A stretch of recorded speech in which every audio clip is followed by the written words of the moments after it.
Imagination از more important دین knowledge. اور جس شخص نے کبھی غلطی نہیں کی اس شخص نے کبھی کچھ نیا کرنے کی کوشش نہیں کی.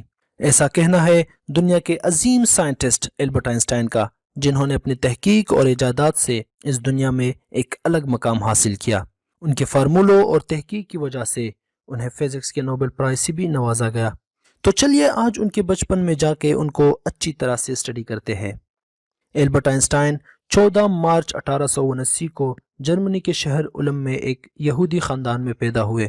ان کے والد کا نام ہرمن آئنسٹائن تھا جو ایک انجینئر کے ساتھ ساتھ سیلز مین بھی تھا. ماں کا نام پالین کوچ تھا. باپ کاروباری تھا لیکن زیادہ کامیاب نہیں تھا. جب آئنسٹائن 6 سال کا تھا ان کی فیملی میونخ آ گئی. ابتدائی تعلیم ایک کاتھولک ایلیمنٹری اسکول سے حاصل کیا. یہاں کا سخت ماحول اس بچے کو ناگوار گزرتا تھا، اس لیے پڑھائی میں زیادہ من نہیں لگتا تھا. 1894 میں ان کی فیملی اپنی کاروباری سلسلے میں اٹلی شفٹ ہو گئی اور آئنسٹائن کو وہی بورڈنگ اسکول میں چھوڑ دیا. دسمبر 1894 میں 16 سال کی عمر میں تعلیم ادھوری چھوڑ کر وہ بھی اپنی فیملی کے پاس اٹلی چلے گئے.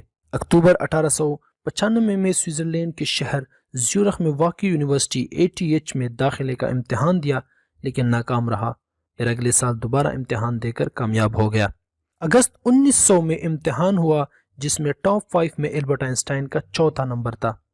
پہلے 3 کو یونیورسٹی نے نوکری دے دی لیکن اسے اور 5ویں نمبر پر آنے والی ملیوا مارک کو نوکری نہیں ملی.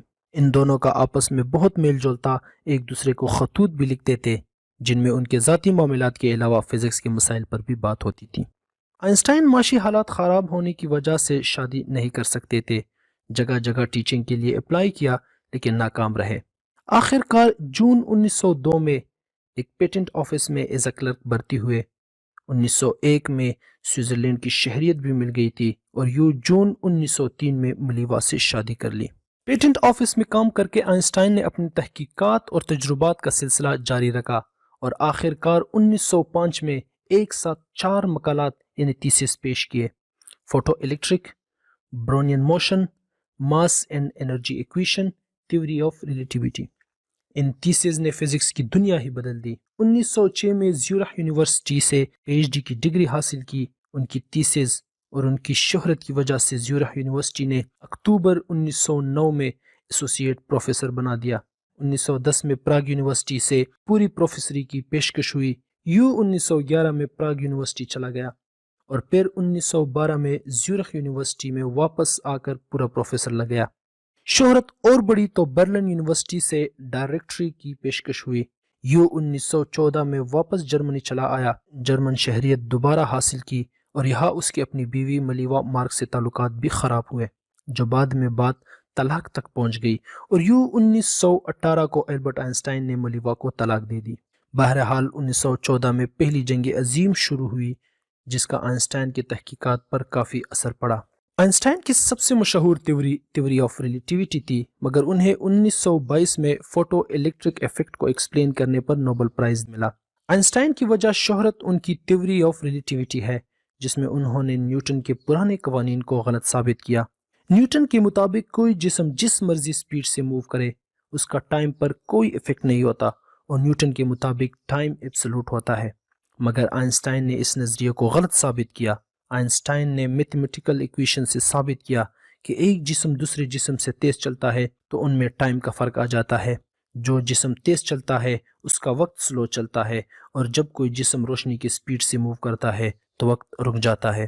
اس کا مطلب ہے کہ اگر ہم روشنی کی سپیڈ سے تیز موو کریں تو ہمارا وقت ماضی میں چلتا جائے گا.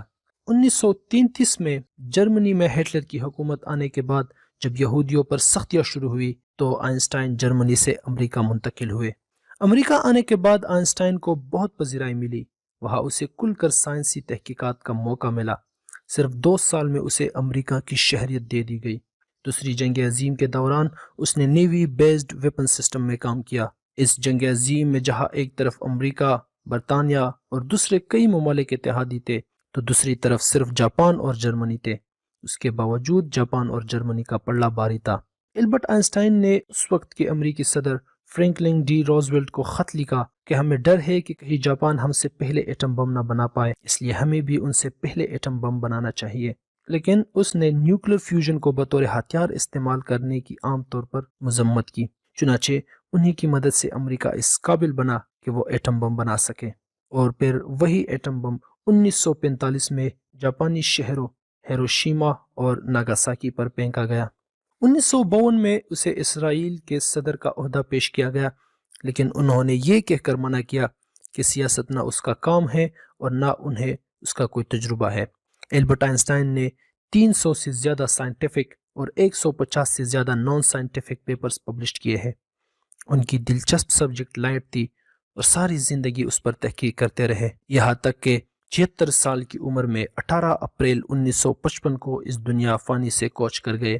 مرنے کے بعد اس کے لواحقین کے اجازت کے بغیر ان کا دماغ نکالا گیا اسے اسٹڈی کرنے کے لیے، جو آج کل پرنسپشن یونیورسٹی میڈیکل سینٹر میں محفوظ ہے۔ 1999 میں کینیڈین سائنسدانوں نے اس پر تحقیقات سے پتہ چلایا کہ انسانی دماغ کی مناسبت البرٹ آئنسٹائن کے دماغ میں 15% زیادہ نیورون ہیں، اور یہی وجہ ہے کہ البرٹ آئنسٹائن عام انسان سے مختلف تھے۔ امید ہے آپ لوگوں کو ویڈیو پسند آئی ہوگی۔ ملتے ہیں نیکسٹ ویڈیو میں، تب تک کے لیے اللہ حافظ۔